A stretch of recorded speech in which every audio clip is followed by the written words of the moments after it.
দাদা বলছি আমার 20 বছর পরে 1 কোটি টাকা দরকার। 20 বছর পরে আমি আর কাজ করব না, ঠিক আছে? কত কি করলে আমার 1 কোটি টাকা হবে 20 বছরে বলো? মানে এখন থেকে 20 বছর পরে 1 কোটি টাকা, তো ওটা খুব একটা বেশি কিছু করতে হবে না। মাসে তুই 10,000 টাকার আশেপাশে যদি এসআইপি করিস আর 20 বছর কন্টিনিউ করলে মোটামুটি তুই 1 কোটি টাকার আশেপাশে থাকবে। স্যালারি দেবে তো আসলে 10,000 টাকা আমি এসআইপি করব, কম সময় বলো যেটা আমি করতে পারবো। না, এটা একবারে যদি তোর 10,000 দিতে অসুবিধা হয় প্রতি মাসে, তো এটার অল্টারনেট অপশনও আছে, যেটাকে আমরা স্টেপ আপ বলি বা টপ আপ বলি। আচ্ছা, যেমন দেখ, আমি আমার এক্সাম্পল দিয়েই বলছি।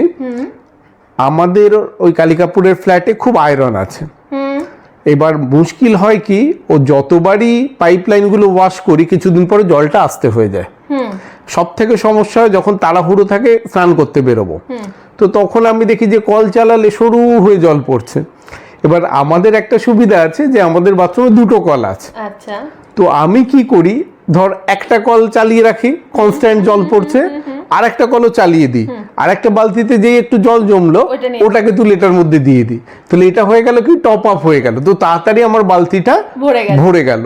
তো তোকেও সেম করতে হবে। সেম করতে হবে মানে কি, তুই যেটা বলছিস যে মাসে কনস্ট্যান্ট 10,000 দিতে যদি তোর অসুবিধা হয়, তো দুভাবে করা যায়। এক হচ্ছে যে তুই ইনিশিয়াল এসআইপি অ্যামাউন্টটা অল্প রাখলি, সে 4,000 5,000 বা যেটা তুই কমফোর্টেবলি দিতে পারবি সেটা দিলি। আর প্রতি বছর তো অল্প অল্প করে স্যালারি হাইক হবে, তো যেটুকু হাইক হবে তার থেকে একটা পার্ট তুই যেটা মনে করবি যে এটা দিলে আমার অসুবিধা হবে না, প্রতি বছর সেই এসআইপি অ্যামাউন্টটা বাড়িয়ে যা। আচ্ছা, তাতে হবে কি, তুই যেটা একবারে 10,000 দিতে পারছিস না, ইনিশিয়ালি 4,000 5,000 যেটা তোর পক্ষে সম্ভব স্টার্ট করলি, আর প্রতি বছর অল্প অল্প অ্যামাউন্ট যদি এসআইপিতে টপ আপ করে বাড়াতে থাকিস, তাহলেও কিন্তু তুই 20 বছর পর টার্গেটে পৌঁছে যাবি। আর আরেকটা উপায় আছে যাদের ক্ষেত্রে পসিবল এটা, যে তুই 10,000 টাকা দিয়ে করলি, ধর কোনোভাবে দিতে পারছিস, তুই তো ওটা কন্টিনিউ করলি, তারপরেও যদি প্রতি বছর তুই টপ আপ করতে পারিস, তাহলে কিন্তু 20 বছর পর অ্যামাউন্টটা হিউজ হয়ে দাঁড়াবে। মানে এটা কেন বলা হয় বা করা হয়, আমরা অনেকে আছি যে আমরা একটা এসআইপি কেউ এসছে বলছে বা করব ভাবলাম, আমরা স্টার্ট করে দিলাম, 5,000 10,000 যে যা পারলো করে দিল।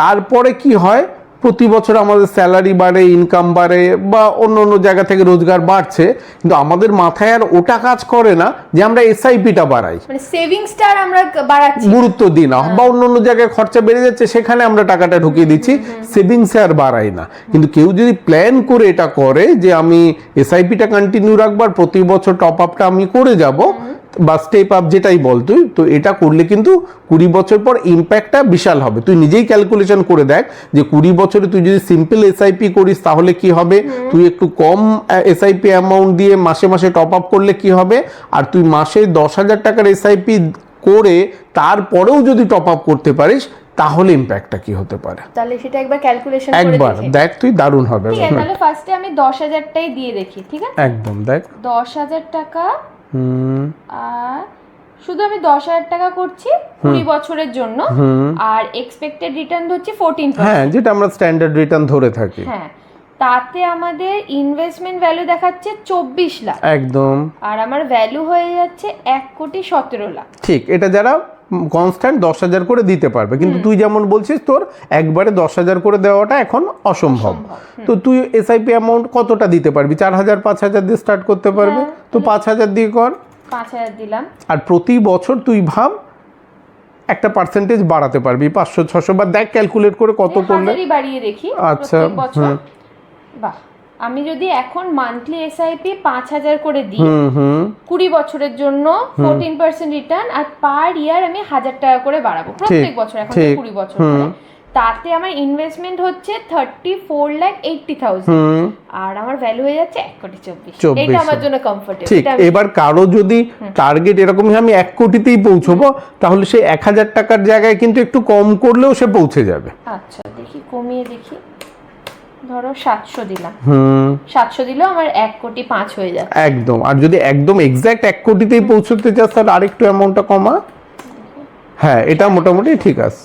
মানে তুই যদি 5,000 টাকার এসআইপি স্টার্ট করিস আর মাসে প্রতি বছর 650 টাকা করে বাড়াস, তাহলেও 20 বছর পর 1 কোটি টাচ হয়ে যাচ্ছে। কোটি টাচ হয়ে আচ্ছা, এবার আরেকটা থার্ড ক্যালকুলেশন কর, যে তুই 10,000 করে দিতে পারছিস, হ্যাঁ। আবার প্রতি বছর 1,000 করে বাড়াতেও পারবি, যেটা লোকেরা ভুলে যায় করতে, তাহলে ইম্প্যাক্টটা কি হয় দেখ। দেখি এখানে ইনস্টলমেন্ট 10,000 করে তুই দিচ্ছিস 20 বছর 14%, আর এই ইয়ারলি বাড়াচ্ছে 1,000 টাকা করে, মানে প্রায় 10%, তাই না? সেটাতে হ্যাঁ 1 কোটি প্রায় ডবল হয়ে যাচ্ছে। মানে তুই সামান্য যদি প্রতি বছর 1,000 টাকা করে বাড়াস, মানে এটা অনেকে কিন্তু নেগলিজেন্সি করে বলে বাড়ায় না, মানে ক্ষমতা আছে, ধুর আবার কি করবো এ করবো, করেই তো রেখেছি 10,000, এটা যদি সামান্য একটু এফোর্ট দেয় তাহলে কিন্তু তার 20 বছর পর টাকাটা প্রায় ডাবল হয়ে যাচ্ছে। মানে ইনফ্যাক্ট 1000ও দরকার নেই, যেটা আগের ক্যালকুলেশনে দেখলাম আমরা অল্প সামান্য 600-700তেও তো একটা এফেক্টিভ হয়। একদম, মানে সেটা একদম, যার যেটা নিশ্চয়ই। কমফোর্টেবল হচ্ছে সে সেইভাবে বাড়াতে পারে, এবং প্রত্যেকেরই যদি স্যালারি হাইক হয়, ইনকাম বাড়ে, তাহলে কিন্তু তার এখানেও একটু এসআইপি বাড়ানো উচিত। মানে তার যদি 10% হাইক হয়, অন্তত তার 2-5% বাড়ালেও ইম্প্যাক্টটা অনেক বেশি হবে লং টার্মে।